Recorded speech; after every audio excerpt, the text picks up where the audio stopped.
Notre nation ne sera plus un Congo de la division, de la haine ou du tribalisme. OVD à l'EKK à chaque instant pour vérifier comment est-ce que nous allons salir. Vous êtes en direct sur DRC Info Télévision. Messieurs, dames, bonsoir. À la une de l'actualité, le chef de l'État, Félix-Antoine Tshisekedi Tshilombo, a lancé les travaux de la 9e session de la conférence des gouverneurs de province qui s'est tenue à Mbandaka et qui a pris fin ce vendredi 23 décembre.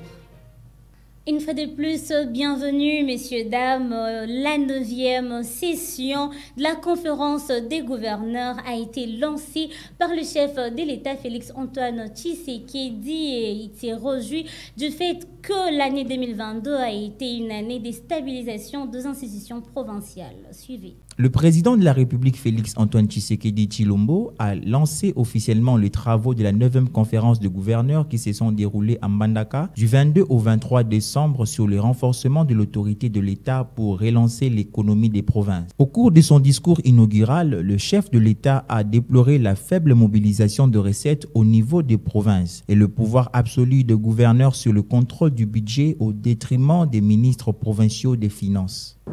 Aujourd'hui, je suis satisfait de constater qu'en dépit des soubresauts rapportés au niveau des provinces du Maniema et du Sud Kivu, ailleurs, les institutions provinciales ont retrouvé un fonctionnement normal et digne.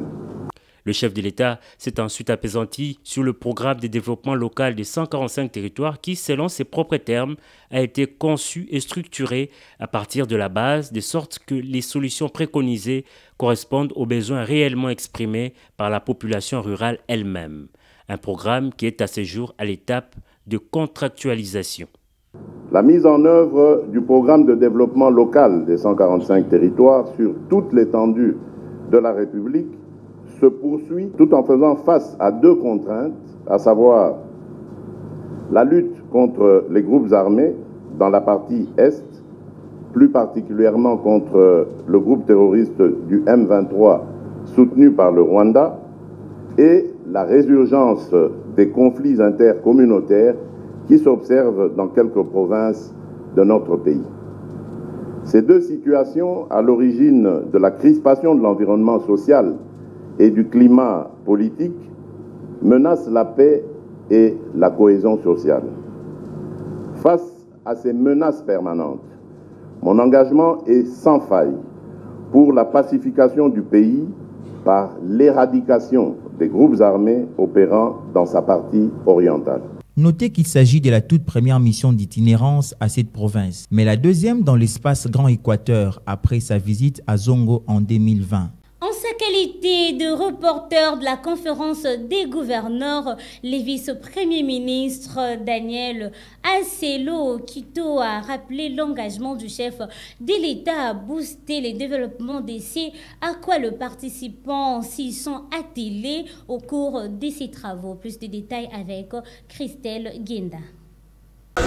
Ça fait un peu plus d'une année que le président de la République annonce le programme de développement des 145 territoires. Le thème pour cette conférence en dit long, et donc le peuple du Congo, parce qu'il s'agit du Congo. Effectivement, nous venons parler Congo, mais dans la province de l'Équateur.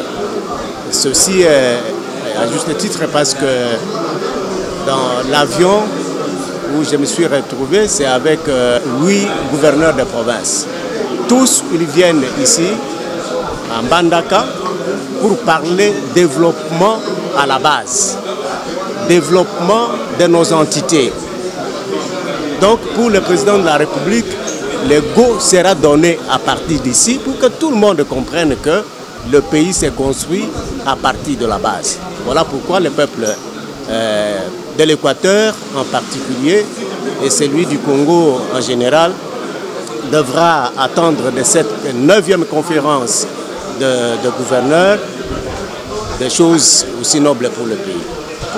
Ouvrons cette page, le président de la République démocratique du Congo, Félix Antoine Tshisekedi, a procédé à la nomination de nouveaux conseillers principaux aux différents postes ce jeudi 22 décembre 2022. Suivez. 14 personnes ont été nommées des différents postes de conseillers principaux du chef de l'État Félix Antoine Tshisekedi Tshilombo ce jeudi 22 décembre, dont une copie de la liste nous a été parvenue. Par ailleurs, ici est de rappeler que cette nouvelle mise en place a été faite suite aux nombreux scandales liés de têtes tombées. Les divorces entre Félix Tshisekedi et Moïse Katumbi est officiellement confirmé et cela s'y succède de multiples critiques de la part de Moïse Katumbi qui soulève l'insécurité sous la gouvernance de l'Union sacrée. Plus de détails avec Charlie Estras. À l'occasion de la clôture du Congrès d'Ensemble pour la République, parti politique de l'opposant Katumbi Tshapoué, ce dernier a adressé un bilan mitigé du régime en place. Il a cependant dit engager un combat démocratique pour arrêter le chaos et faire assez d'efforts pour réussir la mission du développement durable de la République démocratique du Congo. À l'heure où le pays baigne dans le doute et que certains misent sur un Congo divisé et fragmenté, Moïse Katumbi réaffirme son engagement pour la paix et l'unité nationale. La Commission électorale nationale indépendante s'est dit prête à lancer les processus électoraux à Kinshasa et les préparatifs pour le enrôlement se passent dans un climat de paix. Suivez pour plus de détails.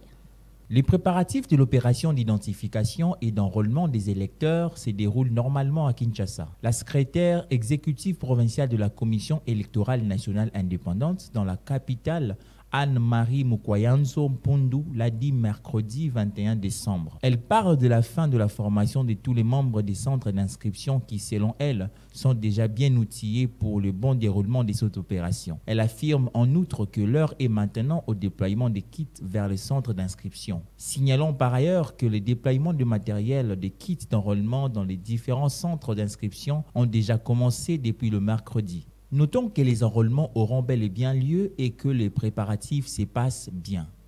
On parle sécurité à l'est de la République démocratique du Congo. Le mouvement du 23 mars, communément appelé M23, ont accepté de céder la partie Kibumba. Cela se fait dans un climat de paix et le M23 justifie cette décision comme résultat de réunions tenues à Kibumba les 12 et le 22 décembre. Suivez. Le M23 a officiellement transféré les contrôles de Kibumba à la force régionale de la communauté des États de l'Afrique de l'Est. La cérémonie a eu lieu ce vendredi en présence du général-major Kenyan Jeff. Le mouvement du 23 mars justifie cette décision par la conclusion des réunions tenues à Kibumba les 12 et le 22 décembre 2022 entre le M23 et la force régionale et le mécanisme des ad hoc de vérification. La décision intervient quelques heures après la divulgation d'un nouveau rapport des experts des Nations Unies qui accuse l'armée rwandaise d'avoir mené des opérations militaires dans l'est de la République démocratique du Congo. Prenons cette triste nouvelle en brève. Un accident de circulation a fait plusieurs morts et blessés dans le titre du matin. C'est vendredi 23 décembre 2022 à Matadi, sur la route nationale numéro 1. Plusieurs sources rapportent que l'accident aurait été causé par un véhicule remorque angolais qui serait venu des Cabinda et a perdu sa course en important 3 voitures au poste des péages de l'OEC. Conclut avec cette très triste nouvelle, l'icône de la musique congolaise, reine de la Moutouachi, appelée affectueusement Mamou National, n'est plus. Depuis ce 10 décembre 2022, la défunte a été inhumée ce vendredi 23 décembre à Nécropole, entre ciel et terre. Images et commentaires. L'artiste et chanteuse Tchala Moana est décédée le 10 décembre dernier à Kinshasa. En 2 semaines, les réactions sont venues de partout pour célébrer la vie de cette icône de la musique congolaise qui s'est démarquée pour avoir modernisé et donné ses lettres de noblesse au folklore du peuple Luba dans un style Moutouachi qui a élevé sa carrière au firmament. Membre du PPRD jusqu'à sa mort, le président national de son parti, Joseph Kabila, n'a pas manqué de présenter ses condoléances à la famille. Notez que la veille mortuaire a eu lieu dans la nuit de ce jeudi au vendredi, la levée du corps de la morgue de l'hôpital du Cinquantenaire en passant par la place des artistes, l'esplanade du Palais du Peuple et la dépouille sera dirigée dans sa dernière demeure au nécropole entre terre et ciel. Fin de cette édition, mais avant de mettre un terme, prenons les rappels des titres. Le chef de l'État Félix-Antoine Tshisekedi Tshilombo a lancé les travaux de la 9e session de la conférence des gouverneurs de province qui s'est déroulée à Mbandaka et qui a pris fin ce vendredi 23 décembre. Merci de nous avoir suivis. Restez toujours connectés sur DRC Info Télévision. N'oubliez pas de vous abonner ainsi que d'activer la cloche des notifications pour ne rien rater. D'ici là, portez-vous bien.